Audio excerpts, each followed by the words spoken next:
Yo, what's going on, everybody? Welcome to my Week 6 NFL picks.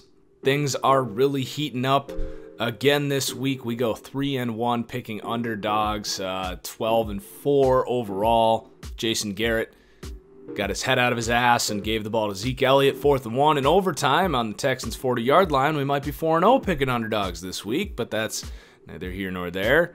It is what it is. So hoping to keep this thing rolling.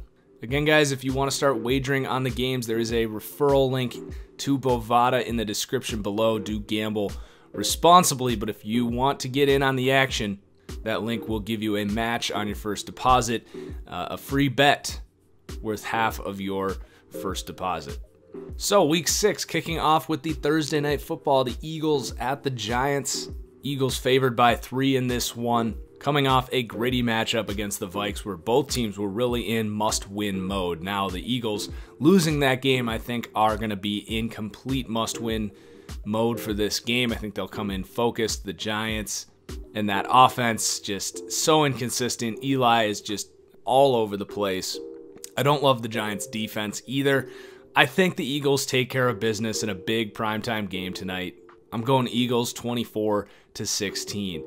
Next, we got Buffalo at Houston. I think Buffalo is not nearly the same team on the road. I do think that defense is coming along, but I don't trust the offense at all. On the Houston side, I still don't love the offense, but they should be able to take care of business at home against Buffalo. I don't love the spread in this one. They're like 10-point favorites. I don't think Houston is 10 points better than anyone, but I will trust DeAndre Hopkins and Deshaun Watson to make enough plays to have more points than the Bills when this thing ends. Seattle at Oakland. I'm taking Seattle in this one. I think Oakland probably has the worst defense in the NFL. The way you stop Russell Wilson is you destroy that terrible offensive line, and I don't think Oakland has the pass rushers to do that. I think Seattle's going to kind of have their way offensively and do enough defensively to win a pretty close game here in Oakland, 27-23. Chicago at Miami. I'm definitely thinking low scoring in this one. It's going to be really fun to see what Mitch Trubisky has to say about answering the 6 touchdown, 48-point performance in his last game coming off the bye, but this time on the road against one of the better defenses in the NFL. Definitely not going to be an easy win, and this is going to be maybe not necessarily a statement game for the Bears, but would definitely be their most impressive win to me on the season. For Miami, I just cannot take Ryan Tannehill against this defense, even if he is at home. He's going to rely on another punt return from Jakeem Grant or a big screen catch and run from one of those guys. I just don't see them moving the ball against the Bears and Khalil Mack. So I am going to take the Bears, but it's going to be a very low prediction here, 13-12. I think it's going to be a close game. Again, if Miami can get a big special teams play or pick 6 or something, that would definitely be the difference in this game. But give me the Bears to get to 4-1.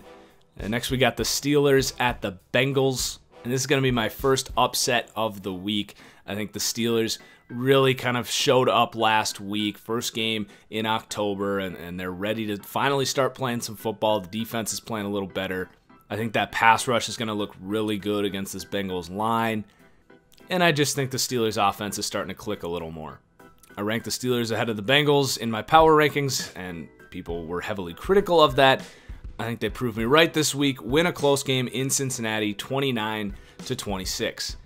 Indianapolis at New York Jets. Surprisingly, looking forward to this game. Sam Darnold versus my pro comp for him, Andrew Luck. Andrew Luck has looked great this year, but the Colts are just devastated by injuries. We'll see who all they can get back this week. Hopefully T.Y. Hilton plays in this one. And then for the Jets, they're going to have to win by running the ball, not turning the ball over, getting good defense. Ultimately, I just think Andrew Luck makes too many plays for Sam Darnold to keep up in this one. So I am going to go to the Colts in an underdog pick here, and I actually feel pretty good about this one, 27-17. I think the Colts have just had some bad luck this year, but an opportunity to turn things around this week a little bit. Carolina at Washington. This is the one I have the least confidence in this week. I want to think Washington is good, but they get just devastated by the Saints last week. And here they are favored this week at home against Carolina. And then on Carolina's side, they've come up with some good, close wins. Not going to say beating the Giants at home was impressive last week, but kind of the way they won it, a resilient win. mentally tough wins. So I like both of these teams. A really hard time picking this game. I'm going to go with Washington, the favorite in this game at home, coming off kind of an embarrassing loss on Monday night. But I don't feel great about it. I'm going to go 21-20 Washington. And now we've got Arizona at Minnesota. Not a whole lot to say about this one. You know, we saw Minnesota with that trap game against Buffalo at home a few weeks ago. I don't think that's going to be the case here. I think they're going to be more mentally prepared for this one. Still no Everson Griffin, which really hurts what this Vikings defense can do at home in that what I think is the best home field advantage right now in the NFL. But even without Griffin, I don't think Arizona's ready to even really make this much of a game. I think the defense will still show up, and this Vikings offense is just rolling right now. Kirk Cousins is playing out of his mind in these two receivers. So Minnesota's heating up. I think they take care of business against the Cardinals at home, 31-13. Now we've got the Chargers at the Browns, and is this the most entertaining game of the weekend outside of the Sunday night game? I think it is.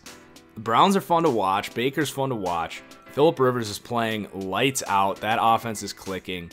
The Chargers are only favored by 1 point in this game at Cleveland. And I think this is going to be a super interesting game. I think it could go either way. You've got a young team for Cleveland that has shown that they still make some mental mistakes, and the Chargers have been making mental mistakes every game for the last 3 years. So I think it could be kind of back and forth, some sloppiness here and there. I am going to take the Chargers. I just think offensively they've got too much firepower for Cleveland to both handle defensively and keep up with on their side of the ball. But just moderate confidence. You know, I could see the Browns winning this and being a total statement win, but I just think the Chargers are kind of rolling right now. And then Tampa Bay at Atlanta. This one is going to be a shootout for like daily fantasy players. I think Jameis Winston might be my #1 quarterback play this week, just with how bad Atlanta's defense is, with how bad Tampa's defense is, with how good Tampa's offense looked with Fitzpatrick, with Jameis Winston, kind of the comeback narrative. And I'm not a Jameis Winston guy by any means, but I do think his stats could actually be really good this whole season because he's going to have to do a lot and he's got a lot of weapons. Anyway, that's a fantasy tirade. I am going to take Atlanta in this one. I just think at home they can score at will, especially against this defense. So 37-31 for Atlanta.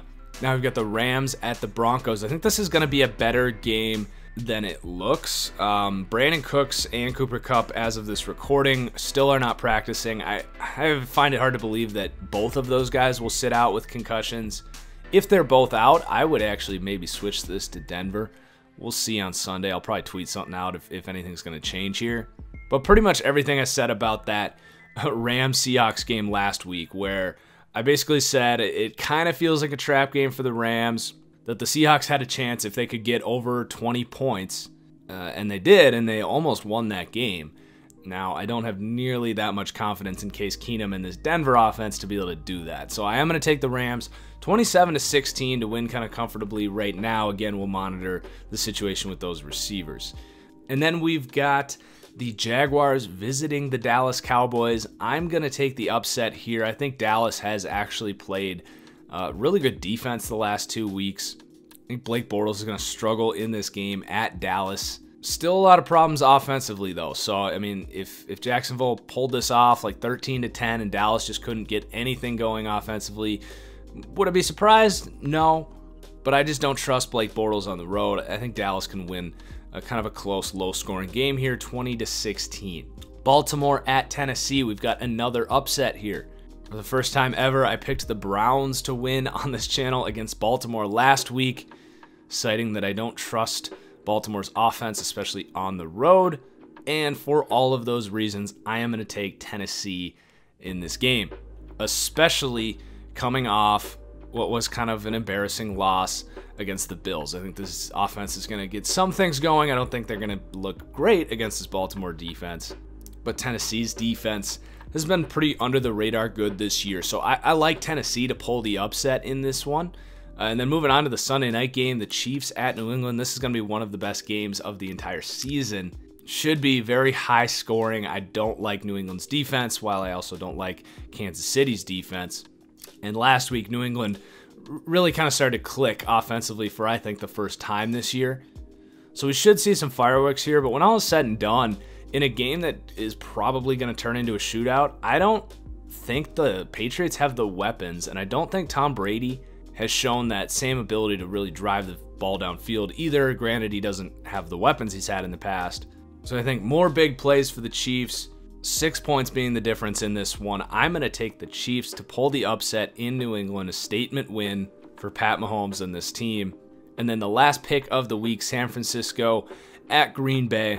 Give me Green Bay, the double-digit favorite in this one, getting a win before they head into the bye week and then facing the Rams, kind of getting their season turned around and on the right track. And the Niners just don't really have a lot of punch without Jimmy Garoppolo in there. So that does it for the picks this week. Let's keep this thing rolling. Enjoy the games, guys. Cheers, and we'll see you next time.